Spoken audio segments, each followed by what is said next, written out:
January 1887. The Great Die-Up, they would call it later, when the bodies had been counted and the losses tallied. But in the moment, in the howling dark of a Montana blizzard that had already buried half the territory, the people of Clearwater had no name for what was killing them. They only knew that the temperature had fallen to 40 degrees below zero, that the snow had drifted higher than their rooftops, and that the firewood was gone. Thaddeus Crane, who had made his fortune selling timber and cordwood to the settlements along the Yellowstone, stood in the ruins of his own empire. His lumber yard was buried. His delivery wagons were frozen where they stood. His warehouse, stacked to the rafters with seasoned pine and oak, might as well have been on the moon. He had charged $3 a cord in autumn, then $5, then $10 as winter deepened. Now he had nothing left to sell at any price, and the cold was creeping into his own bones. 3 miles north of town, in a cabin that sat in a shallow valley where steam rose perpetually from the frozen earth, Ezra Whitmore added no wood to any fire. He had no fire. He needed none. The walls of his home were warm to the touch, heated by the ancient forces that bubbled up from deep below.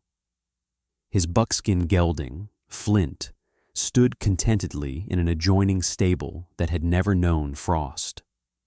The pipes that ran beneath his floor carried water heated by the earth itself, radiating warmth into every corner of a dwelling that the people of Clearwater had called the Devil's Bathhouse.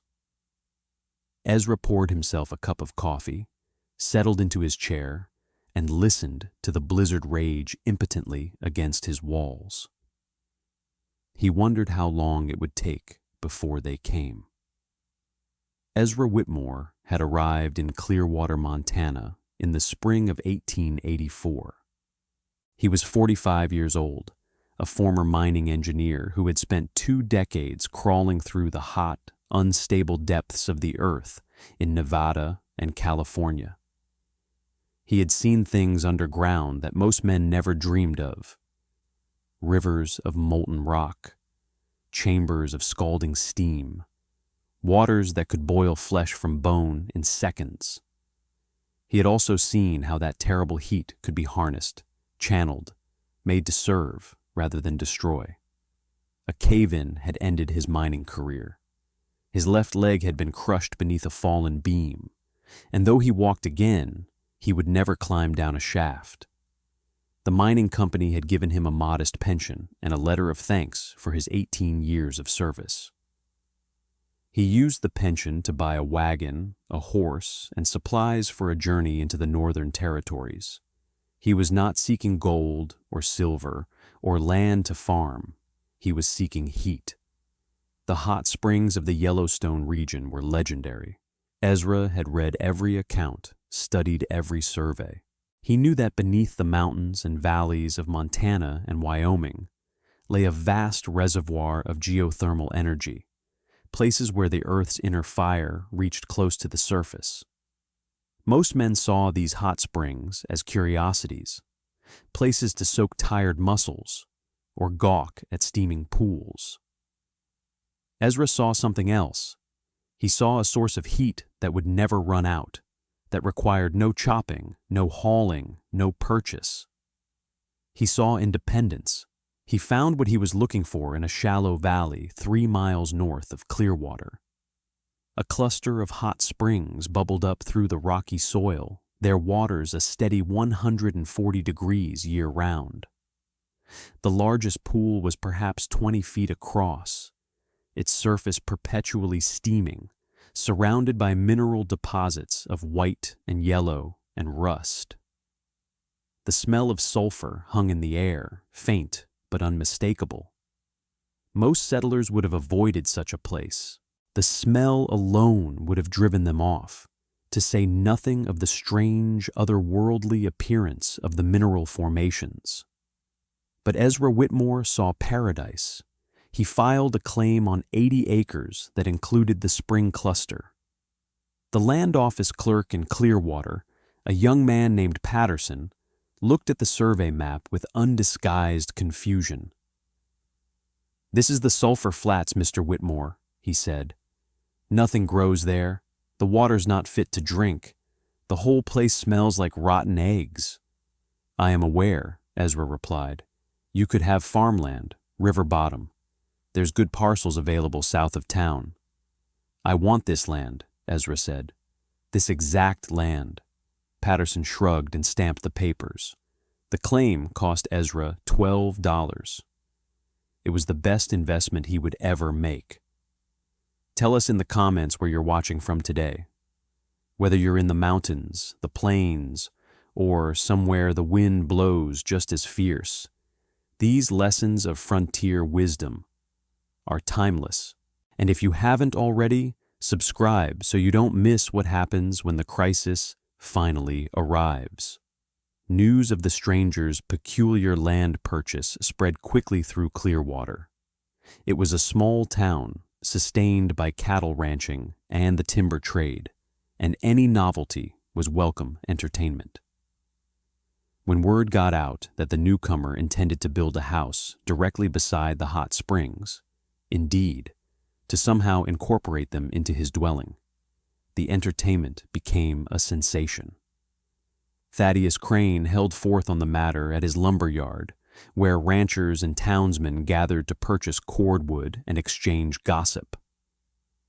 Crane was a large man with a red face and an easy laugh, who had built his business on the simple truth that Montana winters were brutal, and men would pay dearly to survive them. He sold more firewood than any man in the territory, and he liked things that way. "The engineer means to heat his house with brimstone," Crane announced to general merriment. "He'll build his cabin on the devil's doorstep and warm himself with hellfire. I expect Old Scratch will be charging him rent by Christmas." The nickname stuck. From that day forward, Ezra's claim was known as the Devil's Bathhouse. Mayor Rutledge, a cautious man who owed his position largely to Crane's financial support, shook his head with practiced concern. "It's unwholesome," he declared. "A man living in sulfur fumes. It cannot be healthy. I would not be surprised if he takes ill before the first snow." The women of Clearwater, led by Crane's wife Dorothea, were less restrained. They spoke of witchcraft and ungodliness, of a man who consorted with the forces of the underworld. Mrs. Crane organized a prayer meeting specifically to address the spiritual danger the newcomer represented. Through it all, Ezra worked. The construction of his home was unlike anything Clearwater had ever seen. He began not with walls or roof, but with pipes, hundreds of feet of copper and lead piping that he had freighted in from Helena at considerable expense. He dug trenches from the largest hot spring, laying the pipes in careful arrangements beneath what would become his floor. The hot water from the spring would flow through these pipes continuously, he explained to anyone who asked, circulating heat throughout the structure before returning to the earth. "The Romans did this," he told Flint one evening, as he tamped earth around a newly laid section of pipe. 2,000 years ago. Hypocaust, they called it. Heat from below. We think we're so clever, but the ancients knew." Flint, being a horse, offered no opinion. The cabin itself was modest in size, but extraordinary in design. The walls were double thickness, packed with sawdust for insulation. The windows were small and fitted with 2 layers of glass with an air gap between. The floor was thick stone, chosen for its ability to absorb and radiate the heat from the pipes beneath. An adjoining stable, connected by a short passage, would house Flint and keep him warm through the same system. The total cost, including land, materials, and the precious piping, came to $287. By October of 1884, the Devil's Bathhouse was complete. If you're enjoying this story, hit that hype button right now. It's free, takes a second, and helps this video reach more people who need to see it. Now, back to the story. The first test came with the autumn frosts. As temperatures dropped and the people of Clearwater began lighting their stoves and fireplaces, Ezra Whitmore did nothing. His cabin remained warm, its stone floor radiating gentle, constant heat, its walls untouched by the chill that seeped into every other structure in the valley. Curious visitors came to see the phenomenon. Most left shaking their heads, unable to comprehend what they were witnessing. "It's unnatural," declared Samuel Briggs, the blacksmith. "Heat without fire. It goes against the Lord's design." "The smell alone would drive me mad," said Mrs. Patterson, the clerk's wife. "Sulfur in your nostrils day and night. How does he sleep?" In truth, the sulfur smell was faint inside the cabin. Ezra had designed the system to minimize it, but truth mattered less than perception. The Devil's Bathhouse remained a subject of suspicion and ridicule. Thaddeus Crane watched with particular attention. A man who needed no firewood was a man who would never be his customer. Worse, if others followed Whitmore's example, Crane's entire business could be threatened. He redoubled his mockery. "The engineer sits in his sulfur pit like a lizard on a rock," Crane told the men at the saloon. "Cold-blooded, I reckon. Not quite human. A man ought to earn his warmth with honest labor, chopping wood, hauling timber, not squatting over the devil's chimney like some kind of heathen." The mockery continued through the mild winter of 1884 to 85 and the moderate winter that followed. Ezra sold no firewood to Crane's customers. He rarely came to town at all. He tended a small garden in the warmth near the springs, kept a few chickens that thrived in the heated stable, and lived a quiet, self-sufficient life. He also watched the sky, and he worried. The old Crow woman who lived in the hills had told him, in the broken English she shared with few white men, that a great cold was coming. 3 winters, she had said, holding up 3 gnarled fingers. 3rd winter, the death winter. Many die.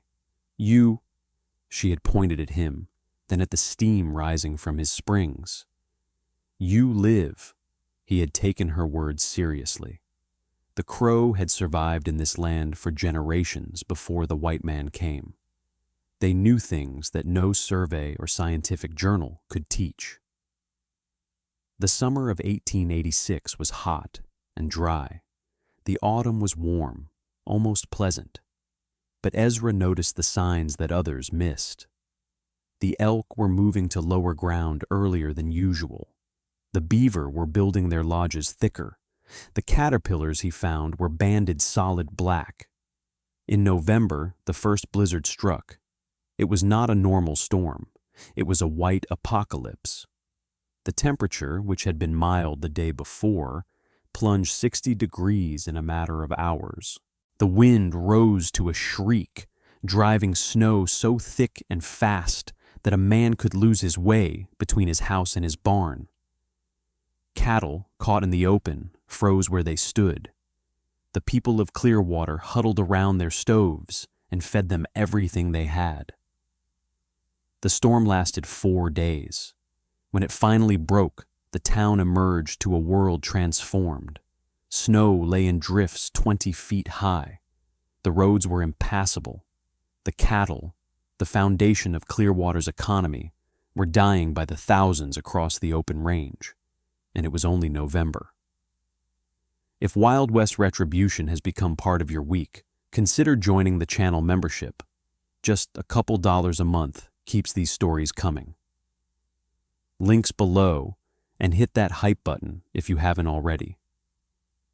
Now, back to the story. The winter of 1886 to 87 would be remembered as the worst in the history of the Northern Plains. Storm followed storm in relentless succession.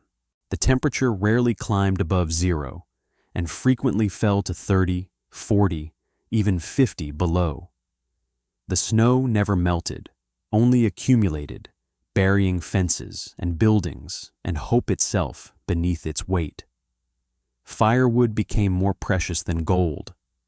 Thaddeus Crane, who had entered the winter with his warehouses full, found his supplies dwindling with terrifying speed. The demand was insatiable. Every family in Clearwater was burning twice, 3 times their normal consumption, just to keep from freezing. The price climbed to $5 a cord, then 10, then 20. Men who had never stolen in their lives began eyeing their neighbors' wood piles. By January, Crane's reserves were exhausted. His delivery wagons could not move through the drifts. His logging crews could not reach the forests. For the first time in his career, Thaddeus Crane had nothing to sell, and his own family was beginning to feel the cold. The deaths began quietly. Old Mrs.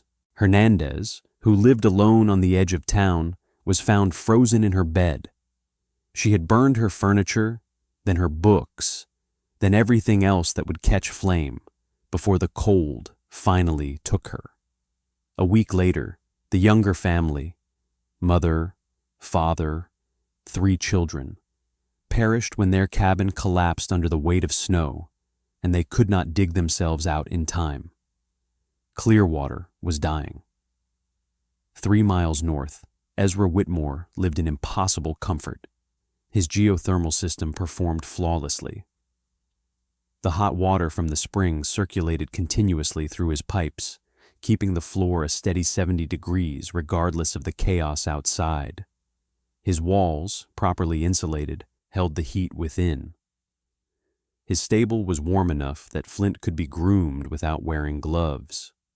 He had food enough for months: dried meat, preserved vegetables from his thermal garden, eggs from chickens that had never known a cold day. His water came from a small spring that emerged warm from the earth and never froze. He was, in every meaningful sense, immune to the catastrophe that was destroying his neighbors. But he was not without conscience. He made his first delivery on a January morning when the temperature stood at 38 below. He loaded his small sledge with blankets, dried food, and jugs of warm water, and drove Flint through the frozen wasteland toward town. The journey took 4 hours through drifts that would have been impassable for any horse less hardy. He stopped first at the Hernandez place, but he was too late. Then he went to the homes of those he knew were most vulnerable: the elderly, the sick, the families with young children. He left supplies at their doors without waiting for thanks. He was not seeking gratitude. He was seeking to help. Word spread quickly. The man from the Devil's Bathhouse was delivering aid.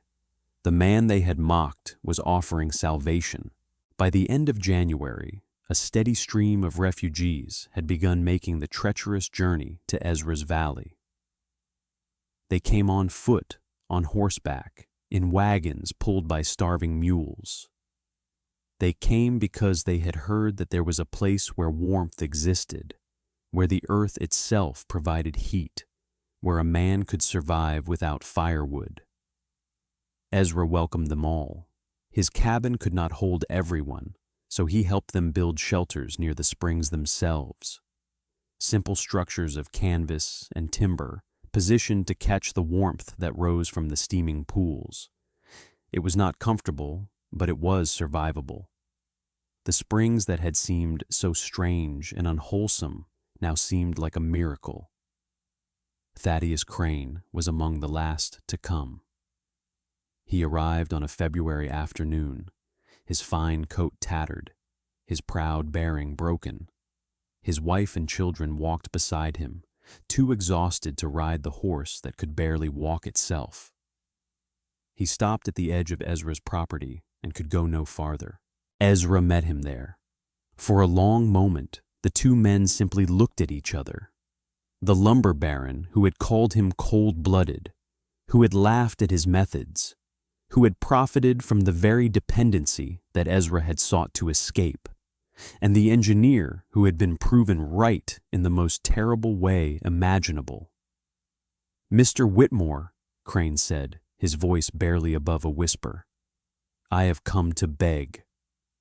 Ezra looked at the man's family, his wife shivering uncontrollably, his children with the hollow eyes of those who have known true cold. He looked at the man himself, broken and desperate. "You are welcome here," Ezra said simply. "All of you, come inside and warm yourselves." Crane's eyes filled with tears. "After everything I said." "Words spoken in ignorance are easily forgiven," Ezra replied. "Come, the springs do not care who mocked them. They offer their warmth to all." The Crane family was given a place near the largest pool where the heat was strongest. Thaddeus Crane, who had built his fortune on selling warmth to others, sat in silence and let the earth's fire thaw his frozen bones. 53 people sheltered at the Devil's Bathhouse that winter. Not one of them perished. When the spring thaw finally came in late March and the full scope of the disaster became clear, an estimated 60% of the cattle in Montana Territory dead, dozens of settlers frozen in their homes, the survivors of Clearwater understood what they owed to the man they had ridiculed. A town meeting was called in April. The church was too damaged to use, so they gathered in Crane's empty lumber warehouse, a bitter irony that was lost on no one. Thaddeus Crane rose to speak first. He was a changed man, humbled in ways that went beyond words. 2 years ago, he began, I stood in this very building and called Ezra Whitmore cold-blooded. I said he was not quite human. I mocked his methods and questioned his character. He paused, his voice thick with emotion. I was a fool, a prideful, ignorant fool. While I was selling firewood at $10 a cord, he was giving warmth away for free. While I was getting rich on other men's desperation, he was planning for a future I refused to see. He turned to face Ezra, who sat quietly in the back of the gathering. Mr. Whitmore, you saved my family. You saved this town. I do not ask for your forgiveness. I have not earned it. I only ask that you teach us. Show us how to live as you live. Help us build a community that will never freeze again. The warehouse fell silent. Every face turned toward the engineer from Nevada. Ezra rose slowly, his bad leg stiff from sitting. I came to Montana seeking independence, he said. I wanted to need no man for warmth, to answer to no one for my survival. What I found was something different. He looked around the room at the faces of those who had mocked him, avoided him, called him names. I found that independence means nothing if your neighbors are dying. I found that the warmth of the earth is meant to be shared. He paused. I will teach anyone who wishes to learn. Not because you have earned it, but because knowledge, like heat, does no good when it is hoarded. The springs are there for all of us. Let us use them together. Thank you for watching this story about Ezra Whitmore and the geothermal springs of Clearwater. In times of plenty, unconventional ideas seem foolish. In times of crisis, they become salvation. If this story reminded you that the earth itself offers gifts to those wise enough to accept them, please share it with someone who needs to hear it. Subscribe to Wild West Retribution for more stories of frontier resilience and quiet vindication. Tell us in the comments, have you ever found warmth in a place others overlooked? That summer, the survivors of Clearwater began to rebuild, not as they had before, but differently. Under Ezra's guidance, they surveyed the thermal features of the region, identifying springs and seeps that could be harnessed for heating. They laid pipes and built structures designed to capture the Earth's warmth. They created a community that would never again be at the mercy of a timber merchant or a woodpile. Thaddeus Crane abandoned the lumber trade entirely. He invested what remained of his fortune in the new thermal infrastructure, working alongside men he had once exploited. It was, he said, the first honest work of his life. The phrase, building on the springs, became local wisdom. It meant looking beyond the obvious, finding resources where others saw only obstacles. It was spoken with respect, almost reverence. Ezra Whitmore lived to be 79 years old. He never married, but he became a father to the community, teaching generations of settlers the principles of geothermal engineering. His original cabin still stands today, maintained as a historical site. The pipes beneath its floor still carry hot water from the springs that bubble up unchanged after all these years. On the wall of that cabin, carved by an unknown hand sometime in the years after his death, is a simple inscription. It reads, "The earth remembers heat." The Crow Woman, if she ever learned how her prophecy had unfolded, would have understood perfectly.